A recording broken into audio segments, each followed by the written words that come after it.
Hello, hello. Welcome to the Money Talk, brought to you by Bartelle's Financial Coaching. I'm Johnny Bartelle, co-host and spouse. And I am Theresa Bartelle, financial coach.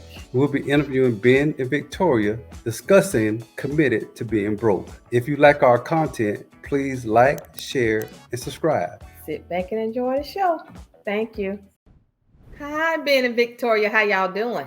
Hey, we're blessed. How you guys doing? We are Doing so well, blessed, and yes. y'all are second time guests. And I want to thank y'all so much for giving us your time again. Y'all were so good the first time. We had to bring y'all back again. Well, we Yes. don't mind coming back. That's right. Okay. Well, thank y'all again. All right. Yeah. Okay, No. honey, you want to lead us on? Yes, let's do it. So during our last visit, we had a really in-depth conversation, and something that you said, Ben. I mean, we said a Uh-huh. lot of things, but something you said, I think that was so kind of key, and it kind of hit me and hit my wife too. So we kind of want Right. to talk about that tonight. And it Okay. was you said a phrase about committed to being broke. Committed to being broke and in poverty. Yes. There's a lot of people out there that are like that. A So whole lot. so could you kind of break that down a little bit for the audience, and then kind of elaborate a little bit on that, and then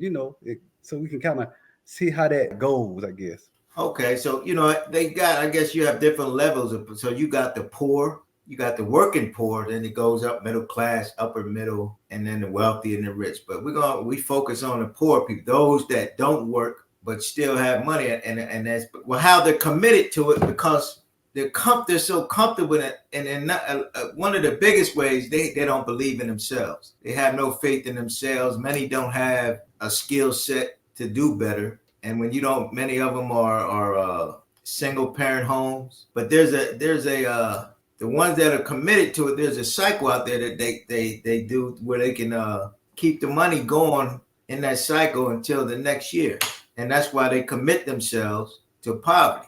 Because, for instance, let me give you an example. All right, you would take a mother who's committed to being poverty.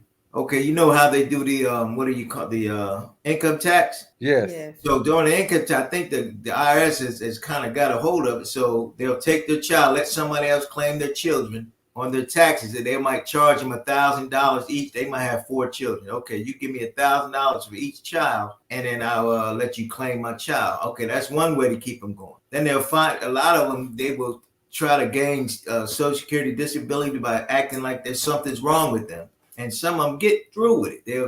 They'll get SSI or disability coming in. That's one way. One of the biggest way is a lot of them are comfortable and brag about being on food stamps. Because a lot of their food stamps, what they'll do is they'll take them, say for instance, you got 4 children, you might get $1,100-$1,200 in food stamps. Wow. And 500 or 600 of those, they're going to sell them. Those are going to be for sale so they can get the money back Whoa. from what they sell the food stamp.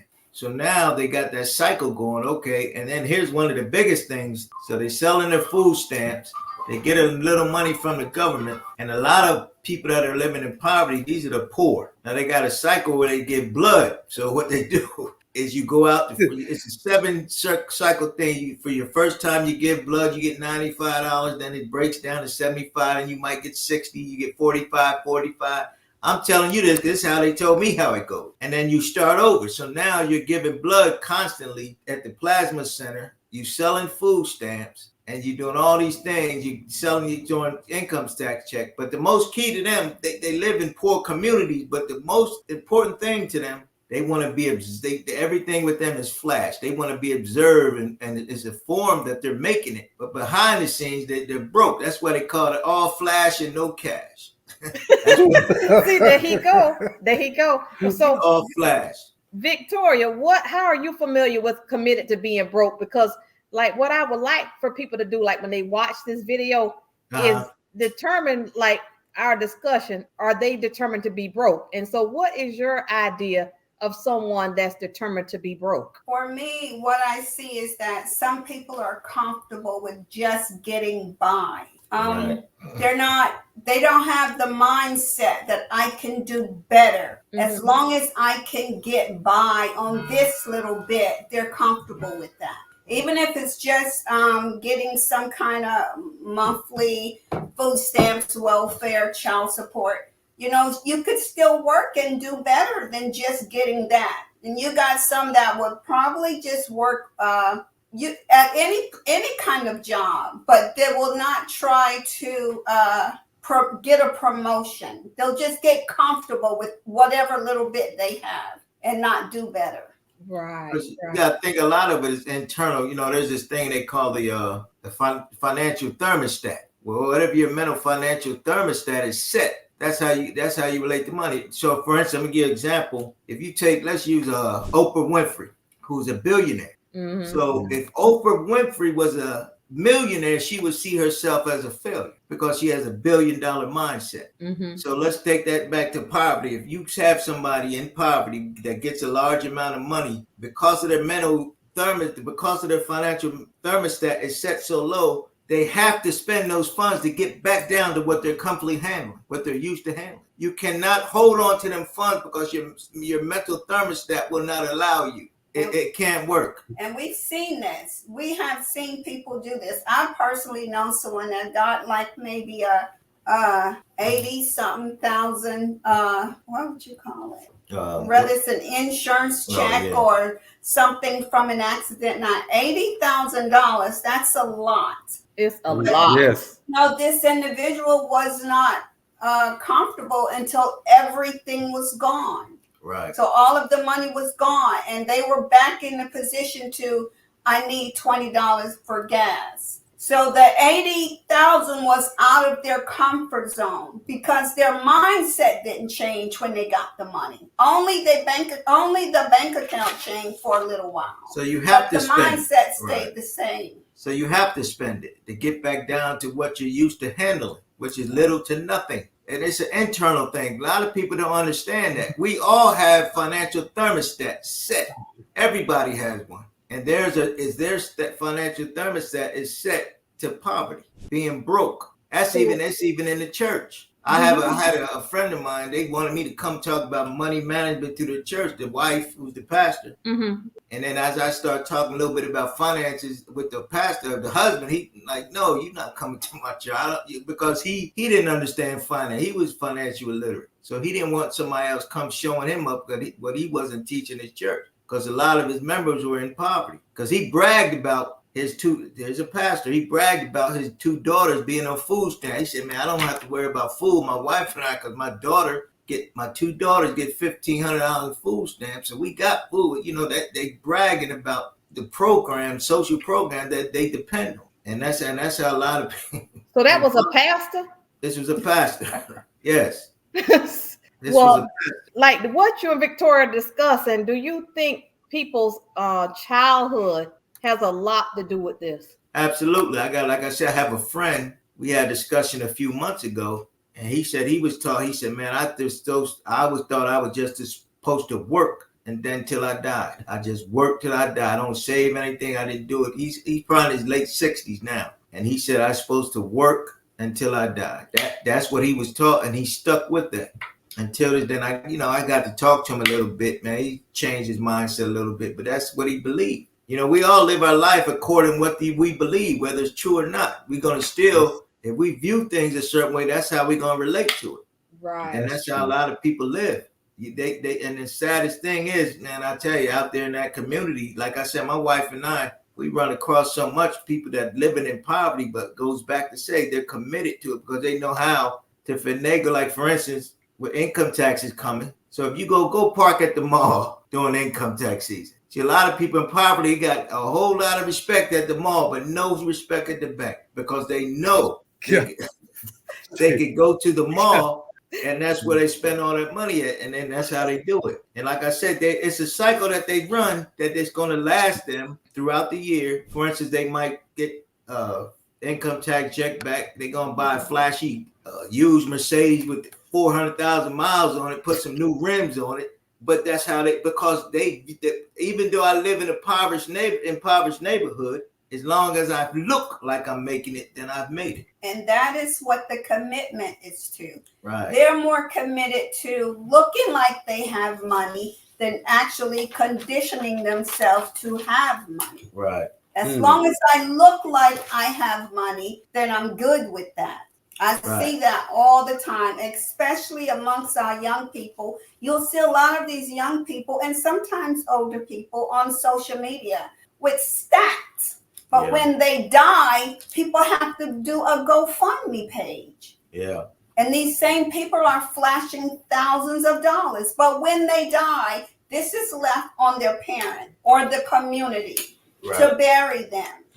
But they're walking around with $200, $300 sneakers on and gold chain this thick. And they're walking around like that, but they die broke. And they all poor people think the government is responsible for them. And that's how a lot of them think. They don't look at. So I asked somebody, is poverty voluntary, involuntary, or self-imposed? Okay, what's that answer? So at a certain level, if you're born into it, some of it is involuntary. But once you have an understanding and make it on yourself, now it's self-imposed. So you bring that on yourself. Some people, I'm telling you out there, they don't want no other help. They don't want a job. They are comfortable living in that cycle year after year. And some, I think I shared with you, some have to get a different car every tax season because they're going to buy a car that's flashy. It's going to break down in a few months. They say, okay, I can wait till I get my taxes again, or I can, however they do it. They crafty with it. They know how to beat the system real well. And these are the ones that, you also have the working poor,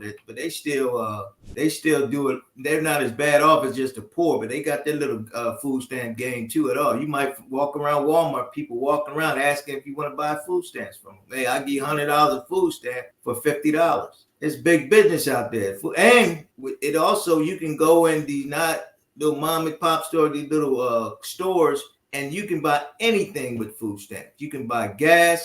You can buy alcohol. You can buy everything with food stamps, and they're going to sell it to you. I remember as a kid, we used to hustle food. When the food stamp came in the books, that's in the 70s. Yeah. You can go to a store and just buy some for a nickel, and he would give you 95 with a $1 stamp. And until this was in the 70s, so imagine that food stamp game is still going today amongst the poor. There's a lot of stuff go on out there a lot of people don't know about. That's why they commit themselves to that lifestyle. I'm not working anywhere. They'll tell you, I'm not going to work nowhere. They just come. Go ahead. So that's almost like the old term, fake it until you make it. But this more like fake it and don't make it. Yeah, fake it.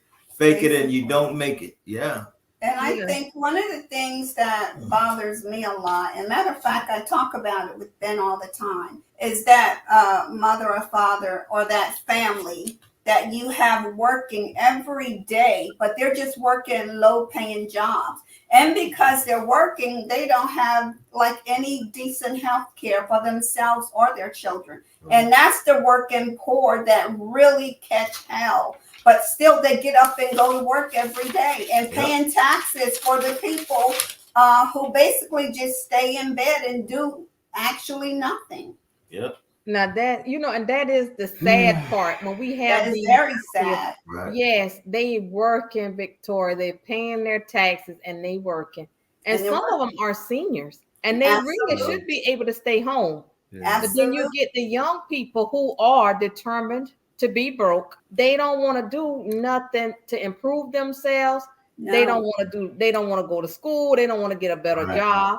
They just prefer to get the income tax with what we believe with the income tax is that why are you going to give Uncle Sam your money to hold on to you for you? Because you don't get no interest. You really shouldn't be getting income tax money back. You should be breaking even.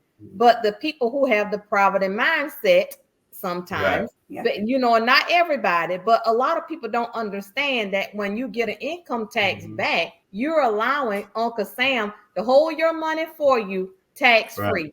You should be getting it in your paycheck. So a lot of people look at tax return as a payday. Right. But honestly, it's your money anyway. Right.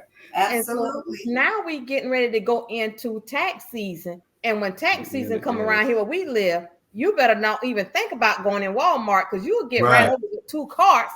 Absolutely. Spending it as soon as they get it.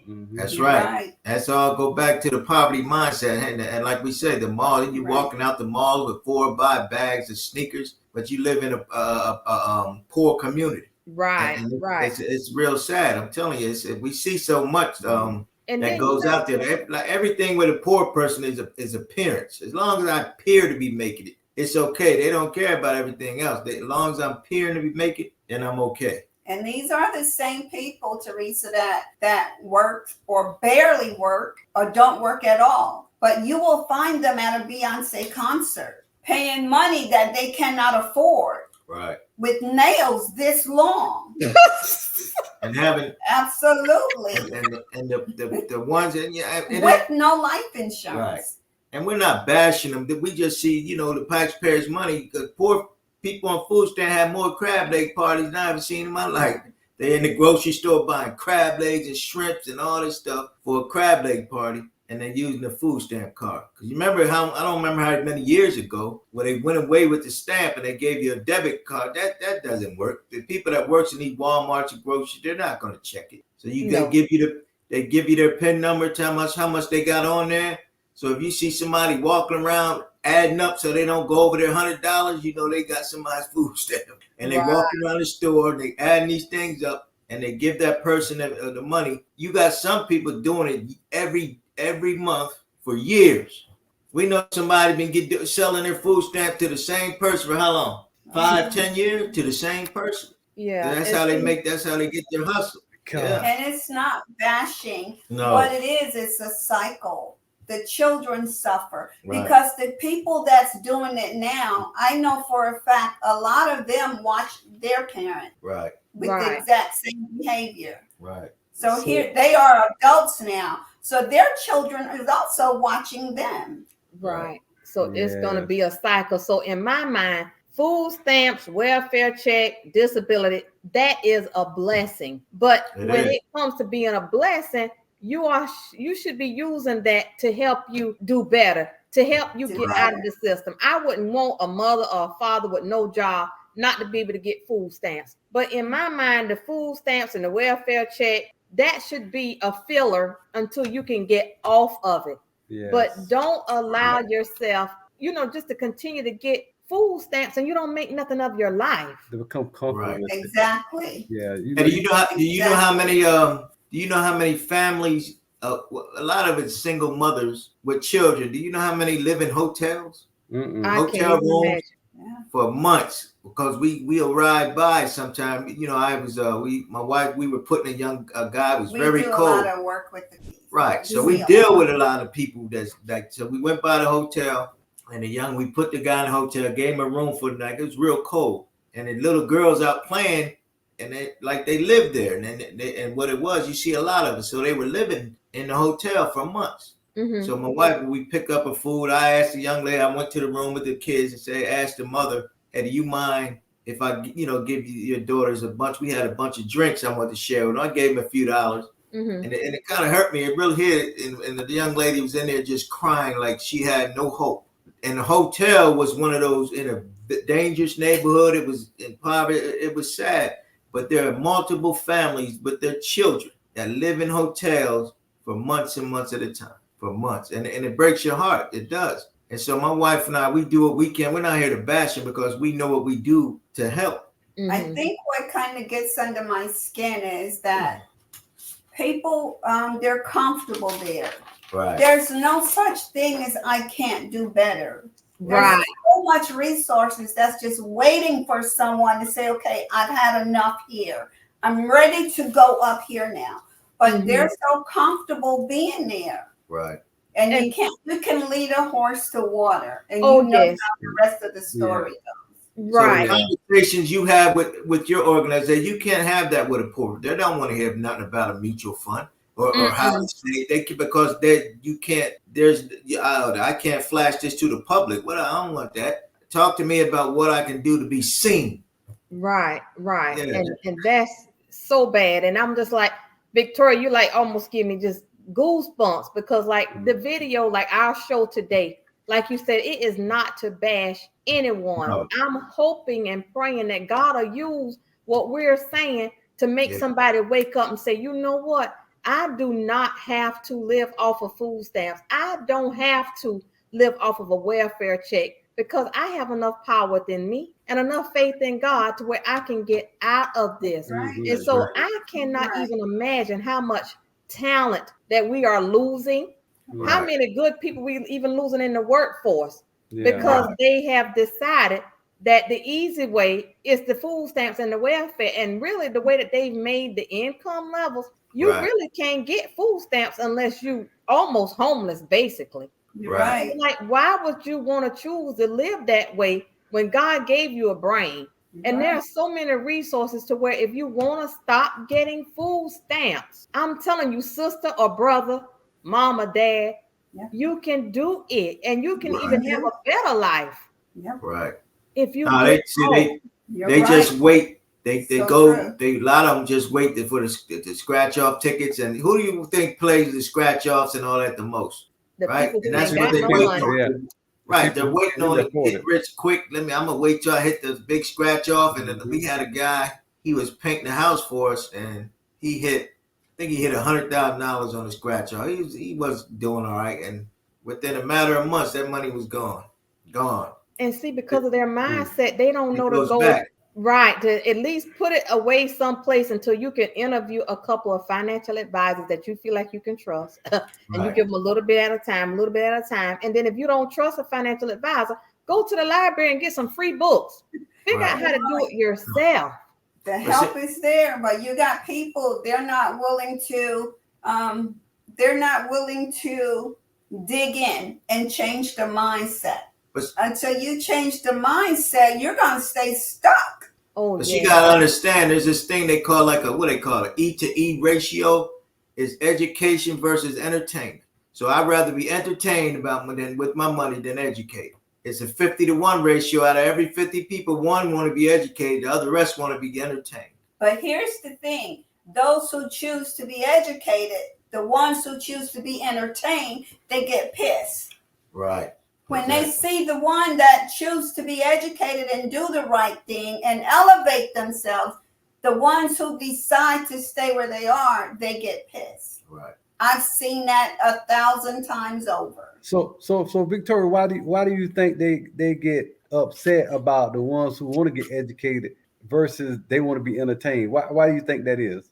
I think because they don't want to do bad by themselves. And if someone is moving up and leaving them behind, it's actually showing them up.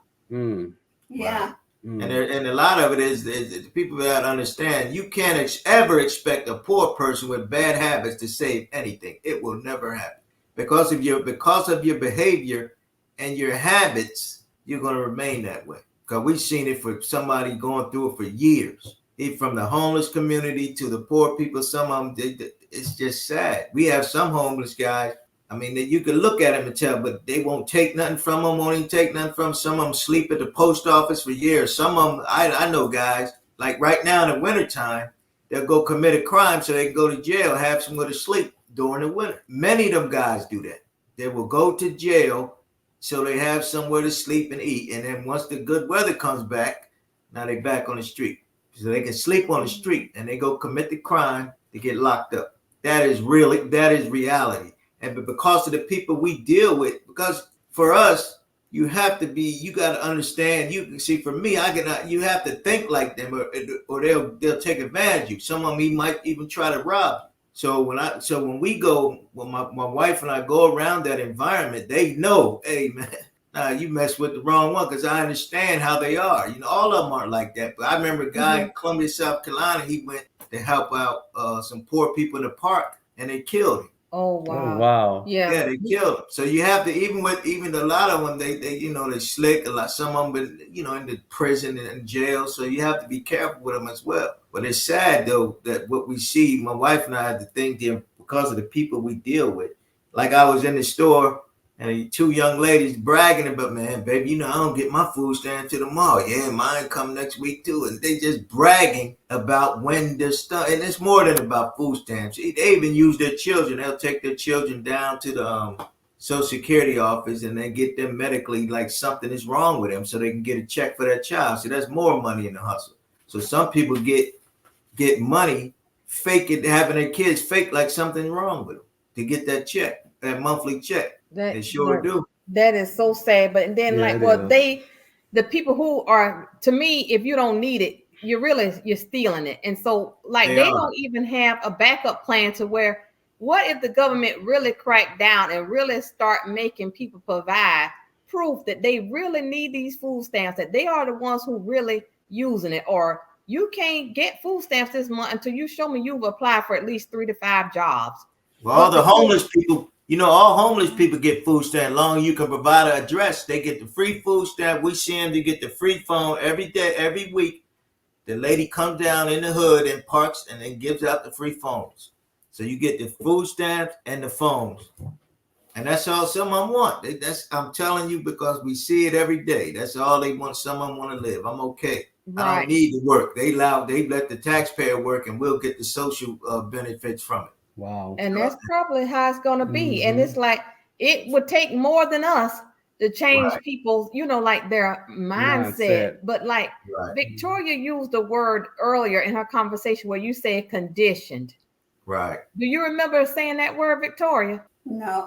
Earlier in the conversation, you were like, people are not conditioned to like to do better. No.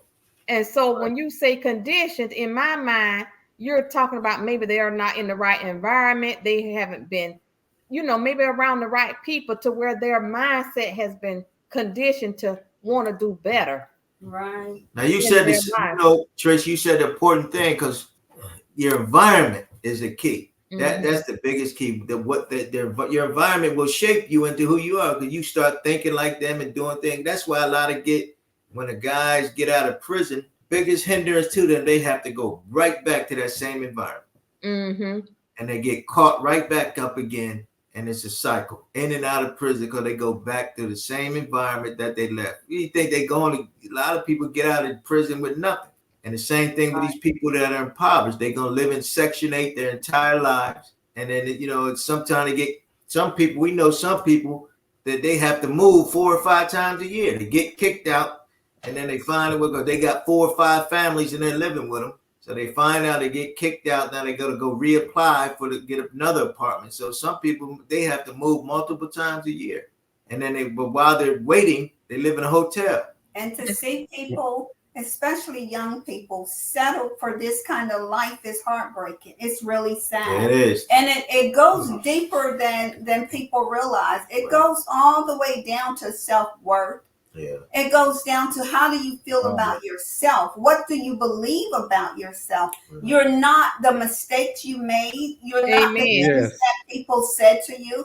But they're dealing with all of that. They would rather live the way they're living instead of dig deep and fix themselves, starting with their mindset. So what kind of remind me of about the story called The Prodigal Son. Y'all know that story, where you find yourself in the pig pen and you with the pigs, right?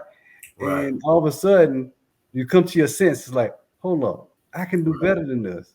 What's going on? And sometimes, I'm sure y'all be in this situation, because I know my wife and I, when we go and provide service as well, we see it. And one of the things I often wonder is, this is somebody's, might be mom, dad, brother, sister, cousin, uncle, whatever, right? And if they could have an opportunity, they would take the opportunity to change their mindset, what would they become? Right.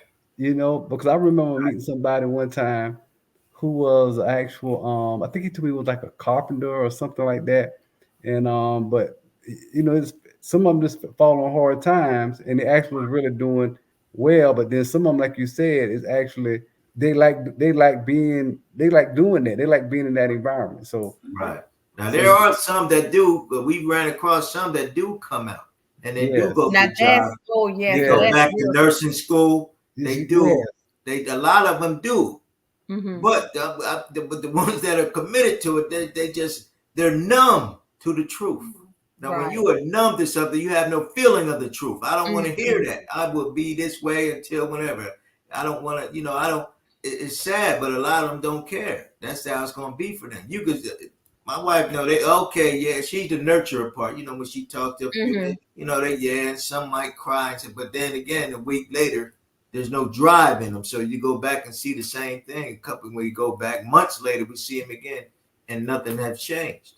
Wow, and that's Like I sad. said, I yeah, want to talk a little bit too about when you mentioned the pastor, and based on the Bible that I read, the body goes where the head goes. that's And right. so if you're under the leadership or pastorship to where they think getting food stamps, oh, they've won, then Right, how are they going to teach me to do better? How are they going to teach me to want more? How are they right, going to teach me to go out and help somebody else who need help Mm-hmm. if they got a poverty mindset? right. So, But I like when tell you you talk, what, well, uh-huh. this same pastor was me. It was he and I and another guy. We just started talking about finances, not just debate, just talking about how finances work. And the pastor that I'm talking about, he was very uncomfortable about it because he was ignorant to it all.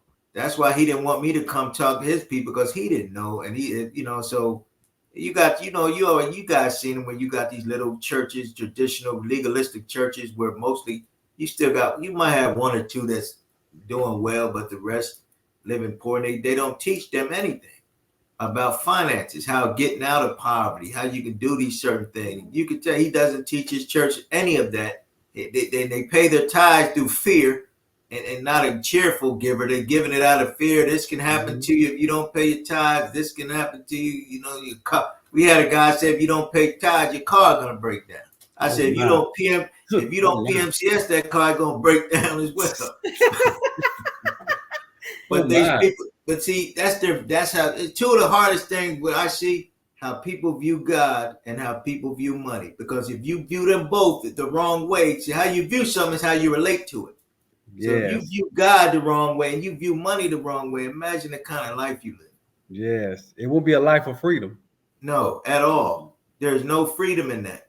Yes. None. Yeah. So like I said, man, it's really sad. It's a whole lot that goes on out there that a lot of people, even they might have grew up around it, they don't see what's going on. But Right. it's a hustle out there. It's people like I said, they committed. They're being broke. I'm gonna be okay, and that's it for them. And they don't want to come out of that way of thinking. They're Like, so comfortable being in that situation. I see it as a situation, but they see it as a way of life. lifestyle. Oh wow. That's pretty powerful. It is a situation, but That they don't see it. They that see No, that as that's the way their lives have to that be. that's pretty Right. you're powerful. right. You're right. And they're passing it right down to their children. Their parents, a lot of them passed it down to them. Right. It's generational. It's generational. Absolutely. Mm-hmm. And Right. I call it generational habits or generational negative patterns of behavior. It's a pattern of behavior that you pick up on. Now, once you learn how does that say? Before you can live any lifestyle, you have to accept the thought process of that lifestyle. Once that lifestyle you accept it, now that belongs to you. Now you go out and live it Yeah. because it's a lifestyle. I remember it's a lifestyle of thinking. And you know what? You know what? You're right, because you got to figure, right, when you grow up, one of the things you're doing is you're growing up either in a family or some type of environment Right, where you're learning their moral fibers, their values, right, how they live. And then guess what? All of that is a part of your life because that's how you were growing up. right. So whether it's right or wrong, you're still a part of it and you growing up like that. So when Exactly. you get to an adult age and that's how you grew up, if your mind ain't renewed and transformed by the Right, word and right. it's changed, then guess what? That's how you're gonna think. That's how you're gonna behave. So you're Exactly. right, it is. It's a pattern of behavior. And that's what Oh, you know that most powerful scripture we did a Bible study one day is as a man thinketh. So is so So is is he. he. he. And here's the key. Here's the ending part I put. We said, as a man thinketh, so is he. As a man continues to think, so he shall remain. You're gonna Amen. Amen. you will Amen. stay that. There's Amen. no way out of it. You're gonna stay Mm-mm. that way. Because we don't understand. We were created to live from the inside out, but a lot of people don't understand. Yes. They Right. live from the outside in. I don't want to hear that. And that's just, especially ones that have no drive in them and don't want it. They're like we go back to that word. They're committed and comfortable with that Right. lifestyle. And we see it. My wife and I, when we ride and do what we do, we see it every day. I got a guy right now, church lady took advantage of him. He can't hear. He's a homeless guy. Lady took him around, used her address, got him a food stamp card, took him Social Security, did what they did down there. So we go down and, hey man, where's your food stamp card so you can get you something to eat? Well, the lady has it. She did, and so I said, well, give me the address to where this at. So I looked on the address. My wife and I drove up to the house. It was an abandoned house. And she took his food stamp card. She took it, and how she did it, she came down to where the homeless hang out, took 2 of them and took them to church, like she cared about them, and took advantage of them. But the saddest thing with this guy, he doesn't. So my wife, I backed up from him because he doesn't want to do anything to help himself. Because another guy, I said, well, I'm gonna put you in the back of my truck and take you down to the Department of Social Services and the Social Security office to get your paperwork straight. He won't go. Well, you did your part. It wasn't nothing. Yeah. My wife, she knows me. I'm not there to just supply everything. No. So there's another guy that he hangs with. He works. He's trying to get out. He just got out of prison. Nice guy. He's trying to do everything for himself, trying to get a hustle, go out there and work. See, that's the kind of guys I'll help. He's homeless, sleeping in abandoned houses, and it really it's sad when you go out, especially if you're out there trying to help. Right. But those are the ones that are really, a lot of poverty people and homeless people. Some of them stay out there for years. Right. This guy we talking about, he's been out there for years, and he doesn't try to come out. They can only make it by God's grace. And I hope they're able to recognize that. And then what I'll say, because the main plot and focus of this discussion is people that have made a decision to be determined to be broke. Right. And so in talking with y'all, and some of the stuff that we know, like we really our country is in a financial crisis. It is. And the word of God says that a good name is to be chosen rather than silver and gold. That's right. And what I would like to say to our listeners is if you are getting food stamps when you really don't need the food stamps, or if you're selling your food stamps, or if you are able-bodied and you're able to work, dig deep within yourself to see how you can pull yourself out. So like, this is not nothing funny. It's nothing to play with. It's a crisis. And we are trying to save your life. Right. We are trying to help you stop the generational curse. Like how we have these first-time college graduates. Well, why don't you be the first time that you're going to get all food stamps so your children don't have to be on food stamps? Right. Go to college, get you a job, get your certification, do something to get yourself out so that you can have control over your life. And so, Victoria, in talking to you, I would like for you to give some type of encouragement to young women or mothers out there who are in the system, they're using the system, and they can get out. So can you give them some encouragement on getting out? Absolutely. A lot of women, young women, middle-aged women, they stay in the system. And if you want to go a little bit deeper, they stay in situations because they think it's hard getting out.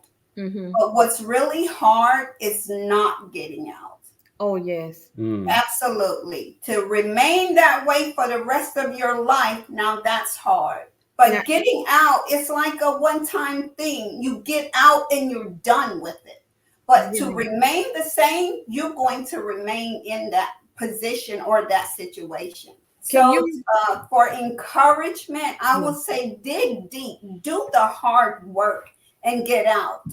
Because you're worth it. You work living a good, decent life. You work all of that good stuff. You're deserving of that. You don't have to struggle your entire life. A lot of times, struggle is a choice. Absolutely. You may not have the house on the hill or the mansion. You may not have all of that. But if you can get yourself in a position where you can have your peace, you will realize it's not about the house on the hill or the mansion. It's about living a good, decent life that you're comfortable with and that you're proud of. Right. Now, can you give them some recommendations, maybe 2 or 3 things that they can do to get out? I would say, first of all, try and connect yourself with someone who's been in that position and made it out. And 2, don't be ashamed of asking for help. Get the resources you need. And 3, and this may sound like, oh, like people use it loosely, but connect yourself with the church that's not just going to preach the word, but someone who's going to tell you the truth. Right. Absolutely. And do the work. Be willing to put in the work for yourself because you're worth it. If you don't do it for you, believe me, ain't nobody else going to do it for you. Yeah. Hey, I can tell y'all, and one thing I ain't afraid when I got out the Air Force and I started working in the prison, I had to wait for my class to start. You know, and at the time, my reserve check was about $180 a month, $200 a month, and then I didn't have my part-time job. So guess what? We got food stamps for a few months because we knew we weren't going to take advantage of it. But it was a few months that my wife and I got food stamps. We sure did. But once I started working, and then we stopped it. We ain't not, well, I'm gonna keep getting these food stamps. No, we go down and tell the people, we don't need the food stamps anymore. My job started, so we good to go. But yeah, there was a time for about 3 months, a couple months. Yeah, we used them on food. We ain't going there and try to get some money for them either. We were in that situation. So I'm not gonna talk about that everything was always gold with no. But I tell you what, but from that day forward, it's been a blessing. So you know what? Being since Victoria gave 3 things for the women, what would you say to the men? 2 or 3 things that you would do to encourage them and on how to get out. What would you say? For me, here's what she knows me, man. As far as the men, I treat them like a man. Especially you. I always ask them if they have children. I said, man, I encourage them to take care of you're responsible for them children, to take care of your family. If you don't want to take care of yourself, take care of those children. And I said, don't depend on the system to do you can't pay somebody to do your push-ups for you. You got to get out and do them yourself. And that's how I treat men. How I encourage men is I treat them like a man. Tighten up your bootstrap, tighten your belt up, and get out there and make it happen for yourself. And make it for you. Don't feel sorry for yourself. Look around you. You got so many other men out there working, and you could do the same. One thing these people that are poor and that are homeless know about my wife and I, we are consistent. See, they want to see somebody that they can say, man. They don't say if, they said when they come back around, they know we coming. Some people might go down there once in a while and they don't see them anymore for years or months and that. But for us, we go down there and check on them all the time. We got a lot of respect among that community. Okay, so like Ben, I heard like what you say. You told them they need to pick up their bootstraps. They need to do their own push-ups. But like, what if what if they don't know how to do that? What, like, if you took a guy up under your wing, what would you do to help him get on the right track so that he could get a job? Oh, like I said, he has to show me that he has some drive in him. For example, I was a mentor. I was a mentor at the homeless shelter. So I was working as a government contractor. I was working at nights. I was working at night, and I would come home. I would get a couple hours sleep, and I would go down there to the shelter to mentor this guy. Help him talk about we would go to the library, go over about resume writing. So I would took him around to get some applications. So I said, hey buddy, did you fill out them applications? He said to me, he said, nah, I didn't fill them out yet, but I could start the morning off with some breakfast. You know what I did? I took him right back to the shelter. See, I'm not going to do it for you, man. I can't. So they want me to catch the fish. You can't clean the fish before you catch it. And they want the ones that don't want help, I push it to the side. I don't have nothing to do with them. But the ones that are trying and want to do better, like I had a young guy, me and him were friends of the day. He had different beliefs. He was a Muslim. You heard of the 5%ers? Yes. Not the 5. He was the 1%. He was a Black Hebrew Israelite. Okay. You ever talk to any of those guys? So I have not. No, I haven't. Yeah, it's a radical group that you see on the streets. Those guys that had water garments and different. Anyway, he was one of those guys. So as I was walking past, I stopped and talked to those guys a little bit, man. And those guys, if you don't agree with them, they angry. So anyway, he was a guy, and he was poor, but he was trying to fit in with somebody. So he and I began to talk, and we're friends to this day. Younger guy, he probably is 30. We get to talk. He said, hey man, can I give you my number? He gave me his number. We went out to eat already, and then I helped him out a few times. Now he's doing a whole lot better because he said, man, I got a family. And I said, all right, put your family first. You got a child to take care of. You're married, you know, but they were struggling. He didn't have a car or anything. I put it on him. I said, you guys, some of y'all, you know how it go. But anyway, I challenged them in their thinking. That's what I do. That's the biggest thing I try to do. I want to challenge them in their thinking. Yeah. So to see a different way. So that's the key thing, to help them to kind of to move out of the situation. Right. One thing for men, you got to kind of challenge them in their thinking. Exactly. And I think also too is what you said too is you provided some mentorship to them as well, to kind of show them that, hey, listen, I'm gonna provide you mentorship, but if I provide this, you got to have some skin in the game. Exactly. And it's just going to be me every time doing everything for you. I got to see that you're motivated to go forth and try to do something for yourself as well. Right. And then, so I think that's good. And I also like what Victoria said too. Find a good church home. Right. You know, find a good church home where they're not only going to preach the word, but also going to provide other means to help. Right. As well. So I think that was good too. So anything. When we want to see people change, we can't just give them advice or try and guide them in a direction. Sometimes we have to take care of the whole person. Yeah. Right. Yeah. Absolutely. Yes. And when you said skin in the game, you hit the nail on the head, because a lot of times you get better results for those who's willing to put skin in the game. Mm-hmm. You get better results from those people who's willing to go that distance with their skin that's in the game versus using someone else's skin. Mm-hmm. Yeah. That's true. Yeah. That's true. It's a transition, and you got to be willing to go through it. And that's the key thing. You have to be willing to go through that transition, to come out of it, you know, because you see a lot of guys and young ladies, man, it's sad. A lot of them, some of them are on drugs. And a lot of, even with a lot of, I would tell you, a lot of poor people have bad gambling habits, trying to make more money. And then the children suffer from it. Right. Children really suffer, especially the ones living in them hotels. You know, as you go in, we take food by the hotel, trays of food, and you look inside of some of them rooms, man, and oh my gosh.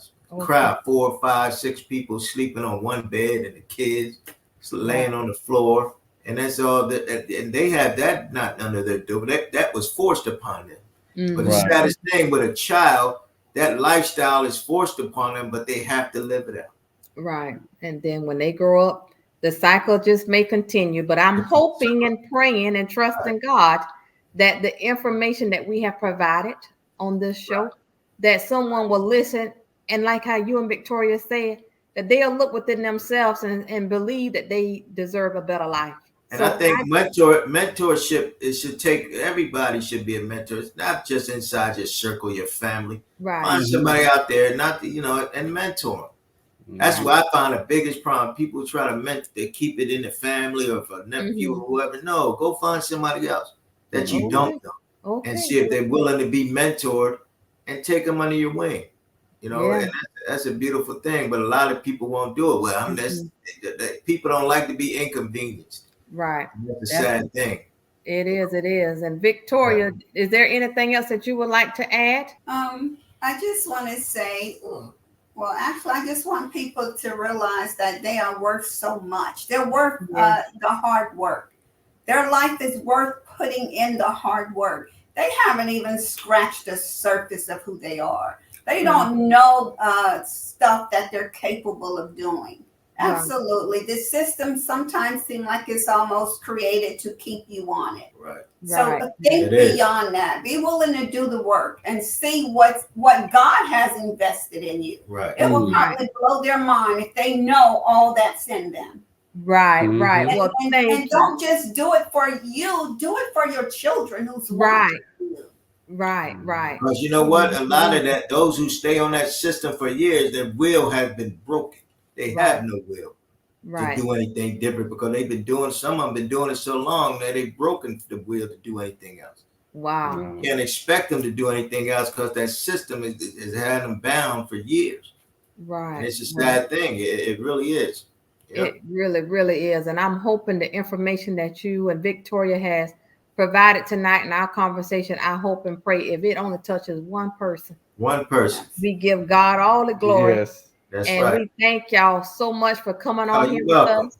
Y'all are so Yes. good. We'll probably be calling you again. Yeah, calling. Like I said, I think to your listeners, and one more time, I just want to say, find somebody that you might, it might not be your calling. You know, that's our calling to help people. Right. If we can find somebody that might be our young lady, because there's so many women now, especially the women out there are broken. Right, broke. There are a lot of broken women out there. Got a hold of the wrong guy and all this foolishness. Now she loses her home. She loses her home because of him. Right. And now she doesn't have anywhere to stay. And the kids, you see my wife and I can tell you real quick, we see kids, oh my God, it breaks my heart. They change school 5 or 6 times a year because they moving. And they flunk out of school. You 12 years old, still in 3rd and 4th grade because you flunk, and you cannot blame that child. And it breaks your heart. I hate the step bothers. Right. When I see what the children have to go through. Right. Because of the choices of the parents. Right. And you got a lot of messed up adults because you had a lot of messed up kids. Right. The children grow up to be the messed up adult. That messed up child grows up and become that messed up adult. Right. And we are hoping and praying that we're going to change some messed up adults now, and that they're going to get on the right path, and we're going to stop these generational curses right now with the things that have gone out and gone forth. We better do something, because we're going to be the elderly one day, and these are the people that's going to be in charge of stuff. So we better take it very serious. You know what? I really appreciate you guys. Even once, because a lot of people could care less about what we talk about. So we appreciate you guys willing to talk about what so many people are going through. More than anything, people on the street, they want to see if you care. They don't care what you got to say. Do you genuinely care about me? And that's one thing they can say about Victoria now. We care. That's why I ain't trying to get no goodie points with God or with the community or nobody else. It's a heart walk.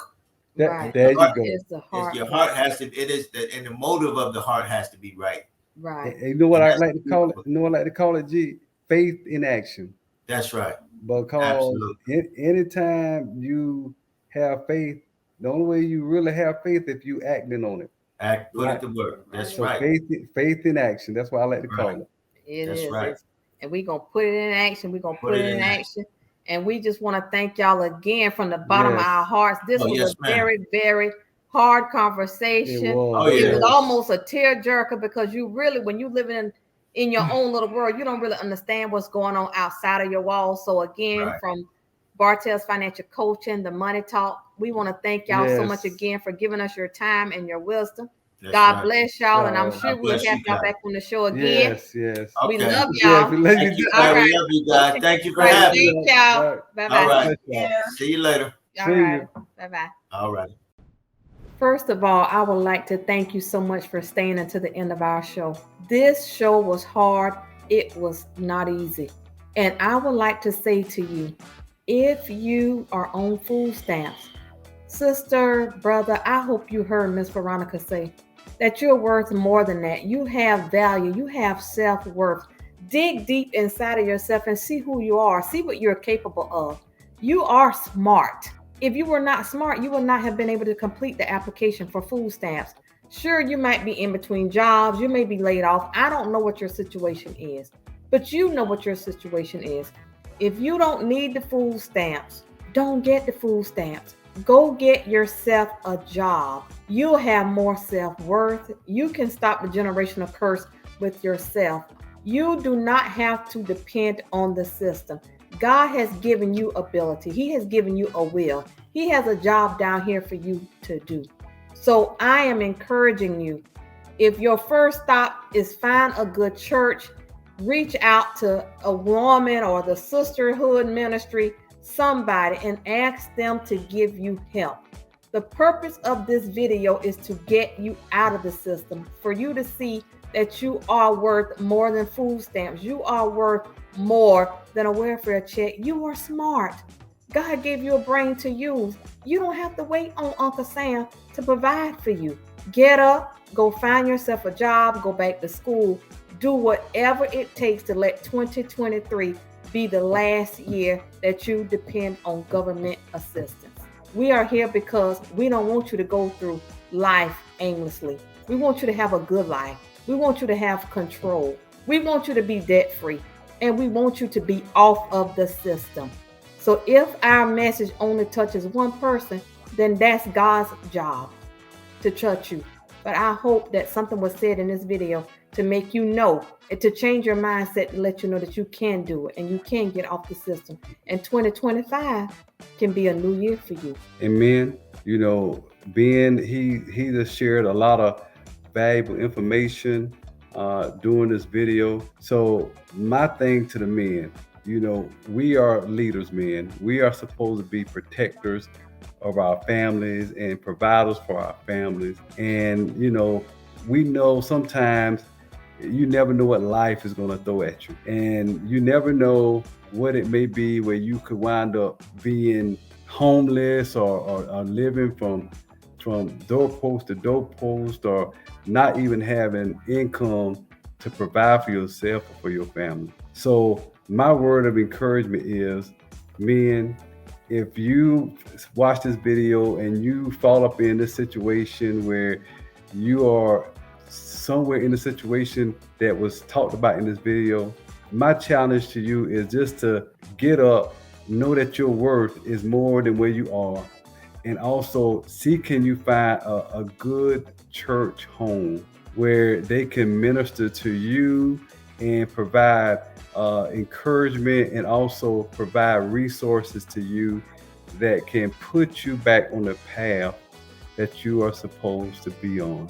You know, God is the key to everything. Matthew 6:33 says, "Seek thee first the kingdom of God and all his righteousness, and everything else will be added unto you." So if you go and you seek him, earnestly seek him, and earnestly want to change your situation, I would tell you that God is a way maker. So I would encourage you this day just to kind of get yourself up and get yourself out and find you a good church home, and just seek God. Seek him with all you have to get free out of your situation. And the last thing that I want to add is, if you are listening and if you have the ability to mentor someone, if you have the ability to go and volunteer at a homeless shelter with women, I recommend that you do this, because I can assure you from my own experience that it is so much greater to give than to receive. So if you're listening to me, and if you have the ability to help a woman that wants to do better and she needs help, take her under your wing and mentor her. I can assure you that God will bless you, and he will give you the talent, the skills, the money, whatever you need to help a young lady get out and off of the system. So from the Money Talk, Bartelle's Financial Coaching, we want to say that we appreciate you all for watching. Yes, we do. And that we are here so that you can have financial freedom. We want to give you information to help you see and know who you are.